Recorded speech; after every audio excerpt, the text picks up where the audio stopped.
Welcome back to another video. My name's Carl Gosling, and today I thought, whilst I've got this G27 setup out, I've just recorded my review of the GT Amiga Classic wheel stand that you see it attached to. If you haven't seen that and you're interested, go take a look. But I thought, whilst I've got this setup out, let's do a little sort of reflection upon the G27. It's been around a long time. It was superseded by the G29 if you're a console player, or the G920 if you're a PC player. And there's some quite major differences. People think they're often just the same. And if you've got one of these, you shouldn't upgrade to the G920 or the G29. And in some respects, what they say is true, but from another side of the coin, it's not true, and there's actually quite a lot to be gained by upgrading. Now, I might just do a quick walk around showing you the face of the steering wheel and the shifter, because there's a lot of extra buttons on here that you don't have on a G920. But to be honest, it isn't that important. In fact, I might just put up a screenshot showing you what they are, because it's not important enough for me to spend too much time on it, really. There's not that much to explain. They're just buttons. So the first difference is the fact that the button configuration is different. You do actually get more programmable buttons with this setup, because the shifter itself has 4 red buttons, 4 black buttons, and a D-pad on it. You don't get any buttons at all on the G29 or G920 variant on the shifter.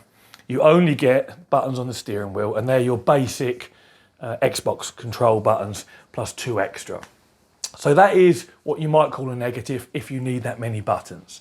If you don't, it's not really an issue. But this is all about driving. It's not about buttons. No one gives a shit about buttons, really. It's about what the driving experience is like.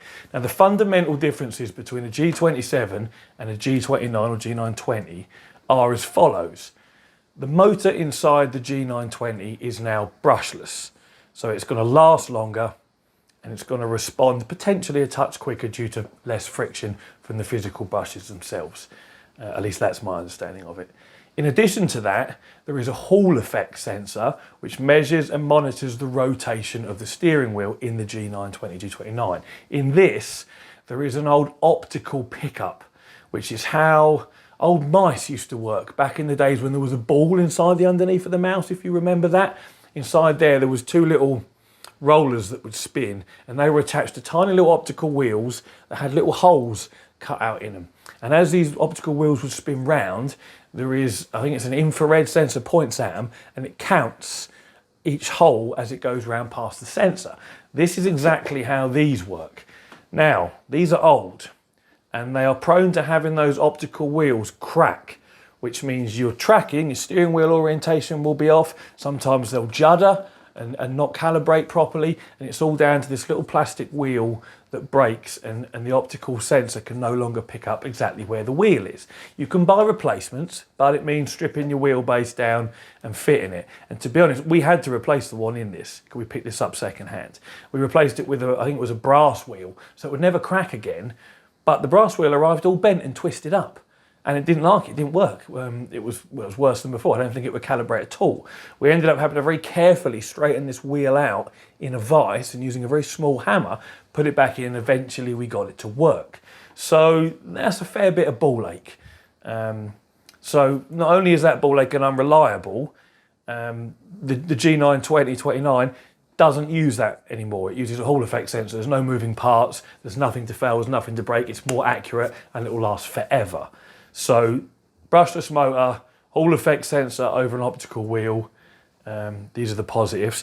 The brake pedal has, everyone modifies these Logitech pedals to make the brake pedal stiffer, the clutch and the accelerator a little bit heavier. Well, Logitech took that on board with the release of the G920, 29, and they stiffened up the brake pedal to make it feel more like a real brake pedal in a car. So there's a small amount of travel at the beginning, and then it stiffens right up. And that allows you to modulate your braking pressure on and off at that point where it hardens up, once you've properly calibrated it in whatever game or sim you're choosing to race in. That's really key.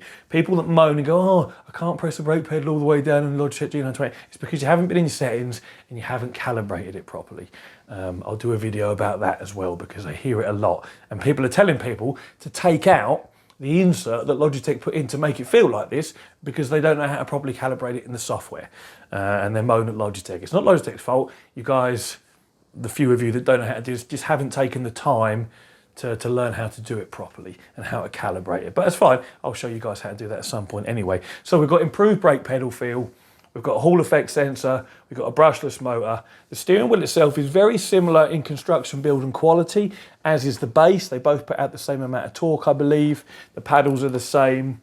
There is a metal ring around the top of the G920 to designate when it's pointing in the center position, which is quite a nice little touch. The shifter is essentially the same in its functionality. It doesn't have the buttons that these ones have, but the actual shifter itself functions exactly the same. The earlier G25 model actually had a switch that allowed you to go between sequential and H pattern. This doesn't have that. The G29 doesn't have that either. There's a very easy mod you can do in another one of my videos. Takes less than a minute to do it and costs you less than £1, so that's not really an issue either. But as far as whether you should buy one of these setups versus the G920 or G29, the answer in my opinion is no, you shouldn't buy one of these, because they sell for exactly the same money second hand as what a G920 does. And the G920 is better for all the reasons I just listed.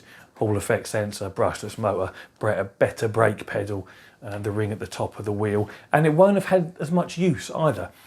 Whilst these do last a long time, you've got plastic gearing inside. Plastic gearing wears over time. Things get a little loose, get a little slack, get a little noisier. There's no reason to spend 70 quid on an old G27 or G25 setup that's maybe 5, 6, 7, 8 years old, when you can pick up a G920, G29 that's less than a year old for exactly the same money. So that's my thoughts on the matter. I do see it asked often. And of course, in answer to the question, should you upgrade? I wouldn't necessarily upgrade, but if yours fails, I wouldn't bother fixing it. I would throw it away and I would spend 70 quid on a second-hand G920 and gain the advantages that we just spoke about. So just a quick video. Whilst I was sat here, I thought I'd just, talk about it, because people do still ask the question. So thanks very much for watching. There are links in the description for G920s. If you want to grab one, that'd be great. A little bit of commission for the channel. And I'll see you guys in the next one. As always, take it easy.